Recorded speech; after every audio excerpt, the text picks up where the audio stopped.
Hey everybody, happy Wednesday from Wino Friday Central here. It's an early morning post today from Mr. Bernie and I, and Mr. Max is asleep over there on the couch. So we wish everybody a very happy Wednesday. It's been a rough couple of days on the COVID coaster here. Last night was one of those sleepless nights with the steroids. So I got some research done here and wanted to share with you guys about how things are going. So, especially personally, the fatigue and the edema has been a little rough this week. So I've been on 80 milligrams of Lasix every day, which keeps me busy in the bathroom, that's for sure. But I'm happy to report that it seems like the Symbicort inhaler does seem to be helping with the shortness of breath, and you guys can probably tell that with my speaking and with the breathing here.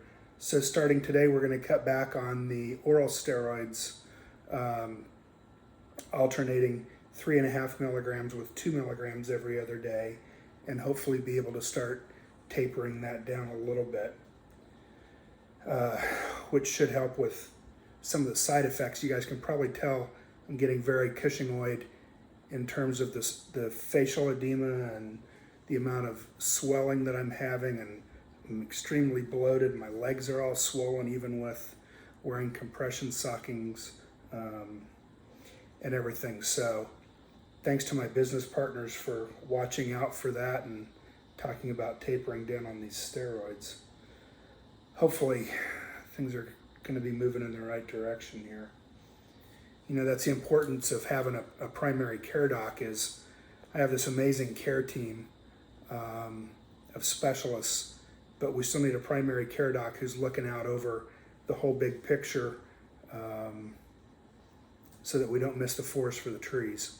So my very special thanks out to my business partners, Jason Howard and Mark Stein and Kimberly Dean, not only for taking great care of my patients while I'm not able to be there, but also for taking great care of me as well. So thank you guys very much. Additionally, you know, I talked about the mental health aspect, not just of dealing with COVID-19, but being on these high-dose steroids has had a little bit of a mental effect on me as well in terms of anxiety and depression. And I did talk with my partners about that. And so additionally, I did start on 10 milligrams of escitalopram, which is Lexapro, just to help with the anxiety component.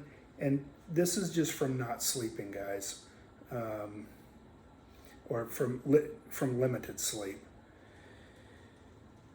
This is going to be a short-term thing, especially as hopefully I'm able to wean off of the steroids and get off of this. But, you know, I have to admit that it was starting to have an impact on me mentally in terms of anxiety and depression. And I did reach out to them, and they agreed that the escitalopram is probably the way to go. So I did start on 10 milligrams of escitalopram yesterday just to help deal with the anxiety and depression component due to these steroids. So anyway, of course, I want to thank all of my healthcare team and everybody who continues in the battle against COVID-19, frontline workers, scientists, and especially our plasma donors. All right, the usual legal disclaimer: I'm not being paid for these personal posts. The information shared here are my opinions only for the safe purpose of education. I'm not offering any medical advice or medical recommendations under the terms of a doctor-patient relationship. The information regarding COVID-19 is rapidly changing and may already not be current by the time you receive it on this website. Okay. So the technical stuff, I'll probably only do one post this week, guys. There's some, obviously the big news item here was convalescent plasma getting FDA approval on Sunday. why is that a big thing? Because I've been talking about convalescent plasma for a while. Well, now that it's FDA approved, it makes it much more readily available. Hopefully it encourages more and more donors to get out there and get tested. If you previously were positive for COVID-19 and you are at least 14 days completely recovered with absolutely no symptoms, then you are eligible to be screened to be a potential donor. So I would encourage you once again to go. Please do that. Now, this is indicated for hospitalized patients only. So again, this is not outpatient treatment. This is hospitalized patients only with SARS-CoV-19. The known potential benefits of the technique outweigh any risks at this point. Over 70,000 patients have received the treatment so far. So the studies show if we can get patients this treatment within their first 3 days of diagnosis, they get the best result. So please get out there and donate, folks. We need that plasma. These folks that are admitted within those first 3 days of diagnosis, the studies show that's where we're going to get the best benefit. So please get out there and donate. And thank you for doing that.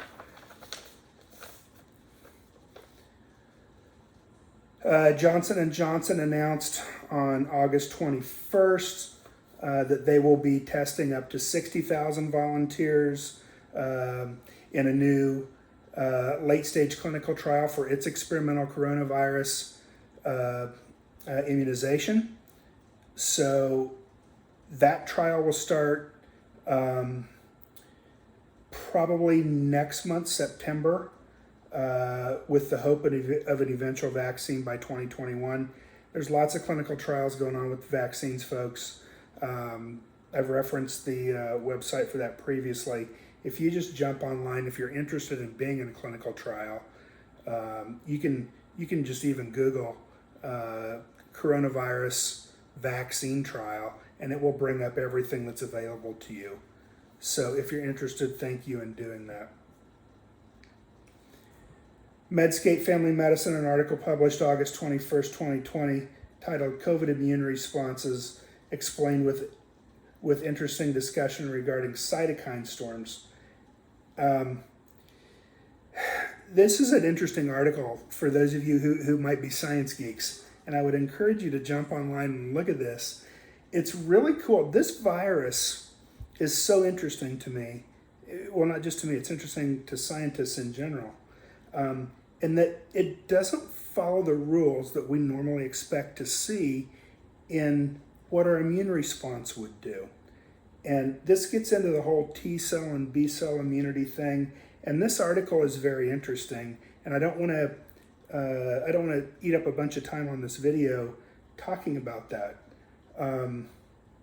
But if you have an interest in why Bernie's obviously interested.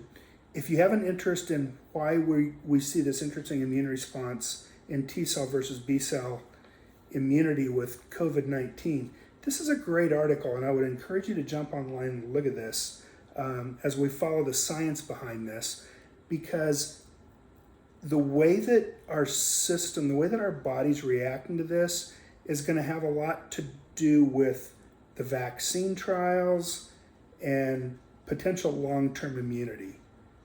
So I would encourage you, if you have an interest, to go on there. And it was a very interesting article, actually, and I hope that you enjoyed that as well. So Medscape Family Medicine, August 21st, 2020, COVID immune responses explained. If you just Google that, it'll bring you right in there.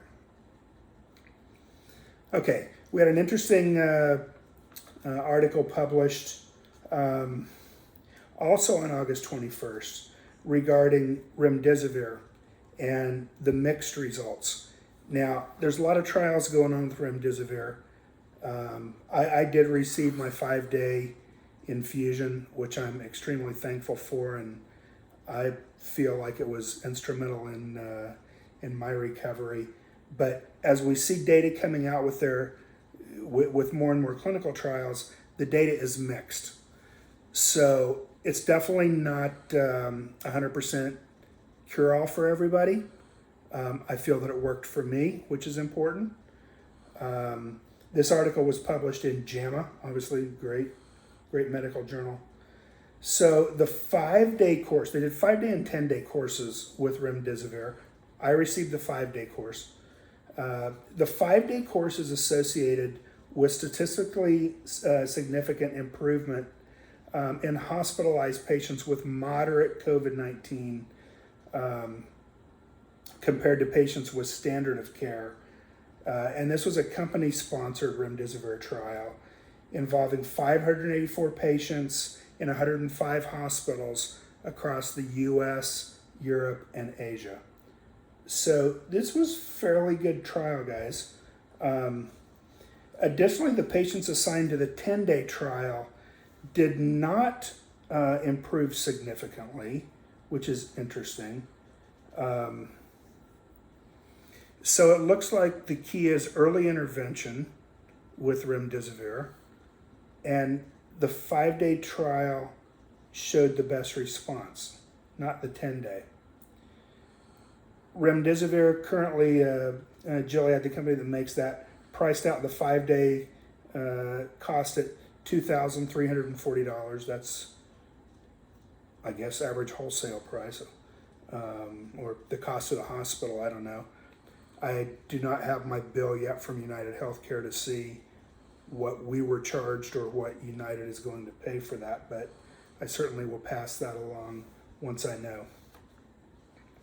So again, mixed results with remdesivir, 5 days, definite improvement, 10 days, too long.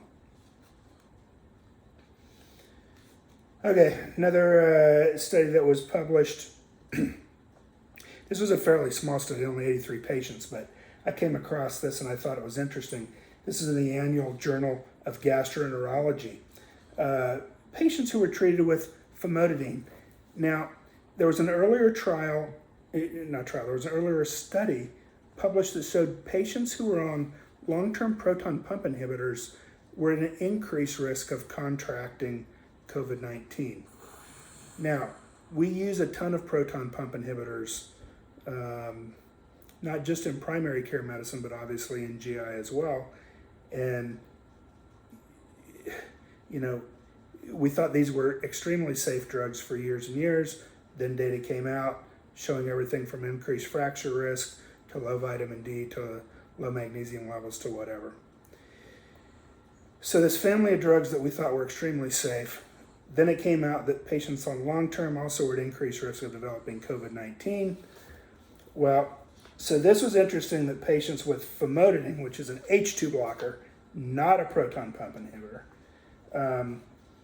they actually had, there was a decreased risk of in-hospital mortality with famotidine, as well as comorbid death or intubation.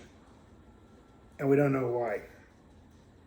Interestingly enough, these patients also, if they were put on famotidine, there was a decreased association with, there was associated with decreased C-reactive protein, which is an inflammation marker, decreased procalcitonin, and decreased ferritin.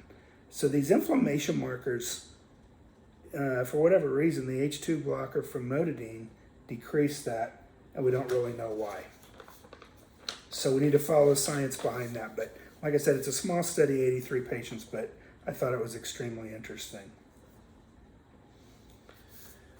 Okay, so as always, thank you all for the opportunity to rest and do fewer of these posts.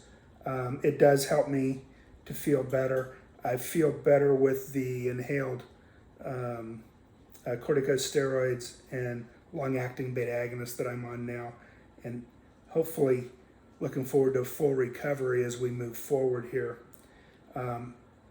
For my patients who follow all this, I'm hoping to be back in the office full-time. I'm going to, hopefully in the next couple weeks at least, start to do some telemedicine and hopefully be back in the office full-time by October 1st, if not sooner. So thank you all for bearing with me on that.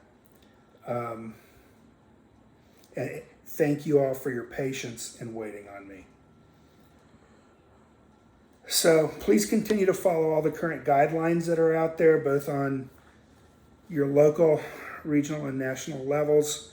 As schools are opening, please be safe. I wish all the families good luck out there in regards to school reopenings. Please take care of yourselves. Please take care of one another. Let's all work together to make this world a better place. That's what it's all about. So thanks for taking time out of your busy schedules to share some time with me, to go over this information, and let me allow you to give an update on my own pathway along this crazy COVID-19 coaster ride. I do feel a little better the last couple of days, and looking forward to feeling better overall. So thanks to everybody for their fight against this virus. I want you all to stay safe, and God bless you all. Mr. Bernie wishes everybody a very happy Wednesday, and everybody stay safe. So I'll look forward to chatting with you all again soon. I'm going to take a few days off. I'm going to go get a little bit more beach therapy and just relax down in Sarasota for a couple of days on beautiful Lido Beach. So cheers from Florida, and I'll look forward to chatting with you guys soon. So thank you all for your love and support. Really does mean a lot to me, and we'll talk soon. Thanks, everybody. God bless you. Bye-bye.